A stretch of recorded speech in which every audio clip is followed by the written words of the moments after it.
I'm Alex Radcliffe from Board Game Co. and today I'm reviewing Combo from Happy Camper.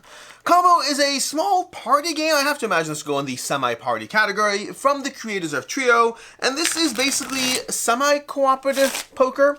Although if you don't like poker, you might still enjoy this game. If you don't like semi-cooperative games, right there with you, I still enjoy this game. It's not really semi-co-op with the types of problems that can arise in semi-co-op, but rather you're kind of working with others a little bit, but also winning on your own as you play poker with a cooperative shared hand, except it's not really poker. Instead, you're creating super slushies, smoothies, slushies, ripe runs, and sweet scraps instead of royal flushes, straights, four of a kind, and all of that. This is a lot of information out the door. Let's start with the basic idea. The Combo is a game in which you're going to be playing from 2 to 6 players, and you're trying to create shared poker hands. So in the game, you're going to give each player 7 cards, 1, 2, 3, 4, 5, 6, 7. I'll kind of just do this loosely as I go through it. I'm going to look at my hand right now, and I'll show you my hand, in fact, you can see it, and I'm trying to create a good pairing. Now, if you're familiar with poker, a lot of these things will be clear. If not, they kind of have these listed on the board with their own names. So for example, a 5, 6, 7, 8, 9 of the same suit is a super slushy instead of a, what do you even call it in poker? This is the royal flush, a straight flush, a straight flush. It's been so long since I played poker. So instead of a straight flush, you have a super slushy. Obviously, the best super slushy would be one that goes to 12, which is the highest number you have. You have 7 different suits, 1 through 12 in each of those suits for 84 total cards, 1 of each of those cards. So there's only 1 red 5 over here, 1 cherry 5 as you were. The basic idea, you're going to look at your hand over here and say, you know what, maybe I can try to work my way. I don't know exactly where this is going to go, but I'm going to play a 7 red. We'll see, because the 7 red can help me. I can get a straight out of it with an 8. I can get a slushy over here, which can be 5 of the same color, together with these reds, and I play my card down, and that's my first of 2 cards that I'm going to play. You're only going to be playing 2 cards each round, because the next person now takes a turn, and they go ahead and go. We'll give them their 7 cards. Let's see what they want to do. They're going to take a look at their hand, and they currently have only 6 cards, so we need a 7th card over here, and they have a choice. They can try to play that 2 over there, hoping for a slushy, which would be, again, 5 of the same suit, or they can start working their way towards a straight. They'll start off working their way towards a slushy, and they'll see how it goes, and they will draw a card after they play, so you always have 7 cards in your hand. The next player goes ahead and goes. I'm going to rinse and repeat for all the players, except maybe not having the right number of cards. This person can't even, they shouldn't have that card, too many cards. This person doesn't have anything that can contribute. They don't have a 2, so they can't go for straights and 2s, or not straights, 5 of a kind. They don't have a 7, so they can't go for 5 of a kind there. They could just play an 8 and hope for the best, but honestly, with the 2 on the table, a 2 to 6 would work, but 1 to 5 work, 2 to 7 doesn't. They'll play a 6, and let's see how that plays out for them. They'll draw a card. Next player goes ahead and goes, and they again take a look at their hand. The 7s over here, 7s could work, so could 2s. They actually have double 2s. Maybe we'll try to work our way towards some 2s. In fact, actually, let's feed into the blues as well, because if blues get played, we can go ahead and go for that hand. They played that hand over there. Let's just orient these cards over here so I have them. And then we have the last hand that's being played. 1, 2, 3, 4, 5, 6, 7. And this player is going to look at their hand, and they can see what they can get in on. Ooh, they have 2s, so they can get on the 2s over here. That's not bad. They could also get on the 7s, but there's only 1 7 on the table. I think they'll go for the 2s, and let's see how this plays out. And then next person's turn. This person can take a look at their hand. We don't have a 2, but we also haven't drawn up to 7. And now we have this over here. There's not a lot we can do. We can lean into the colors. Let's lean into the color red and see if that works for us. This player takes their turn, and they have the 2. Ooh, we have another 2. We can go with another 2. Let's do that, because we currently have 1, 2, 3. If I play this 2, that's 4 2s. 5 2s would be 5 of a kind. That is the second highest hand. That's a smoothie. 5 of a kind is a smoothie, so that's going to potentially get us points there. This player takes a look. We do have a 2. We complete the smoothie. The smoothie is completed. There's now a complete smoothie on the table. This player takes their second last turn. Ooh, they're going to get a little dastardly over here. They're going to play another 2. Now, that's going to be interesting. We're going to show you how that plays out. There's now 6 2s on the table, which technically isn't a hand. You only need the best 5-card hand. And then lastly, this player will take a look at what they have. They have to draw up to 7, and they can't play a 2. They can't pivot it into any colors. So you know what? There's not a lot they can do. We'll just dump our 12 on the table and call that. Right now, we have 5 players, 2 cards from each player, and you're going to create the best possible hand that you can from those 10 cards. In this case, the best possible hand is going to be a smoothie, which is 5 of a kind. But we have 6 of a kind. Whenever you have more cards than you actually need for that hand, all the equal cards that are extra are basically half points instead. So in a normal situation, if we had, let's say, for example, this 12 down here and these 2s, then we'd have 5 2s on the table, 1, 2, 3, 4, 5, and each 2 would be worth 12 points. Lower numbers are worth more points because often they're harder to score because they can be beaten by higher numbers. A little bit of a game at play, you know, especially if you're running a straight. If you currently have a 2, 3, 4, 5, 6, someone can play the 7 and your 2 is gone. It's not scoring anymore, so lower numbers can be taken over by higher numbers. So right now over there, because it's a 2, because it's worth 12 points, at 5 2s would be worth 12 points each. Each player would take their 2, they'd put it into their points pile, and that would be worth 12 points at the end of the game.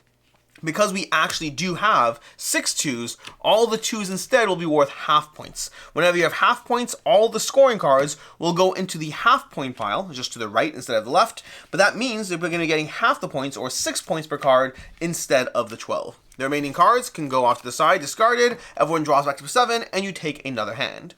Now the amount of cards you're going to be playing each round is going to depend on the player count. In this case, we're playing a 5-player game, which means we're going to have 5 rounds. Each player is going to get 1 turn, being the Grand Pineapple, which is not the actual terminology of the game, but that's my terminology. It's the Grand Pineapple is what you are as you play this game. After 5 hands, you'll add up all the cards in your point piles and see who won combo. That's the basic. You're trying to create a shared poker hand, except it's not poker. Instead, it's super slushies, smoothies, slushies, ripe runs, and sweet scraps. You are trying to be mindful of when you're going to deny other players points, versus when you can try to lean into different ways of getting points, when you're playing low cards for the increased points you'll get from there, versus when you're playing high cards for the safety of those high cards, and you do that across a game that's going to last 15-25 minutes tops, and then see who won in combo. Which means it's a review. Over here, I'm going to dive into just general thoughts on the game. I'm not going to do the whole like, don't like, and see others not liking, but just general thoughts on combo. This is an excellent gateway party game. It's not as good as Trio, its older brother, at least not for me. I think Trio has more charm to it, although I couldn't tell you why. Trio is one of those games that is surprisingly accessible, easy to play, and a lot of fun, despite just kind of being a little bit of Go Fish and memory combined. But Combo is still a very fun game. It plays well at, I would say, 4 to 6 players. The big thing I'm going to start off with is I don't think Combo plays as well at lower player counts. I think lower player counts just don't have that same level of possibly denying others points. It can have a little bit of it, but not nearly the same way. I think the game shines at 4 to 6 players. Honestly, I think 5 to 6 is best. 4 is good. 3 and 2 are kind of where I'd say just play something else instead. You can play Trio at 3 and you can play something else entirely at 2 players. I think there are better games to play at lower player counts. Outside of that, the only other critique I would have is this is kind of luck driven. Ultimately, you are a victim to the cards you have in your hand. Yes, there's agency. Yes, there's choice. Yes, there's some decisions around, do I lean into this or that? There's also a degree of memory. As you play through a game, you'll have more cards that have been in play. And if you have that memory aspect where you're like, well, the red 7's gone, so I can't create a straight, otherwise known as a right run. You cannot create a right run or a super slushy with a red 7 that's gone. And so there is a memory aspect as well. But I would say it definitely has a element of luck to it based on the cards you draw, based on the cards you have in your hand, and based on the way whether you can feed into a combo and score those points. Outside of those critiques, player count and the fact that it's definitely a lighter luck-driven game, it still is a lot of fun. It is surprisingly satisfying to play cards on the table and deny others points. There's a lot of fun to watching somebody start the process of building up a few 7s and then pivoting that into a slushie instead, because you can tell that they're not going to get their 7s. They thought they might. They have 4 7s on the table, but you need 5 7s right now. I will say, by the way, that does depend on player count. At lower player counts, you have these on the 2-player side, or you have this one over here for the 3 to 4 player side, so you will need different number of cards. But as you see them working towards those 5 7s, realizing they can't get them, and you sat there and you pivoted towards a bunch of blue cards instead for a nice slushie, it's satisfying to take away players' points. And then meanwhile, you have a 1 in your slushie, there's only 5 blues, someone plays the 6th blue, and now there's a higher card, so your 1 is no longer scoring points. This is a game that's going to make and break friendships as you grant points to other players at the table based on whether you choose to kind of semi-ally with them, or as you deny points from other players. That person playing that extra 2, because he now has 2 2s, he's basically, instead of getting 1 2 at full points, he's getting 2 2s at half points. He didn't change his points at all. Why did he do it then?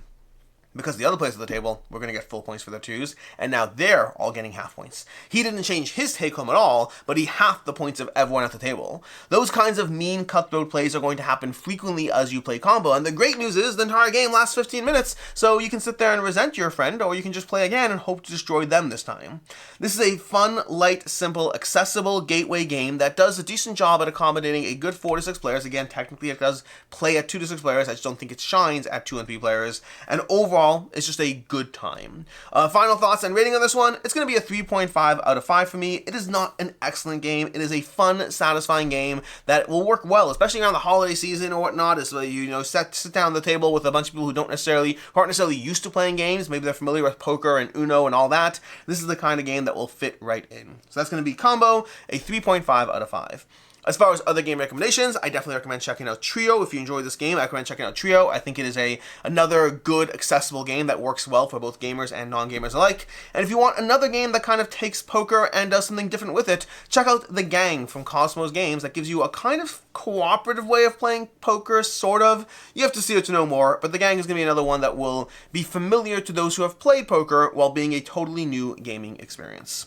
In any case, until next time, I'm Alex Radcliffe from Board Game Co. I hope you found this video helpful, and as always, I hope you have a good one.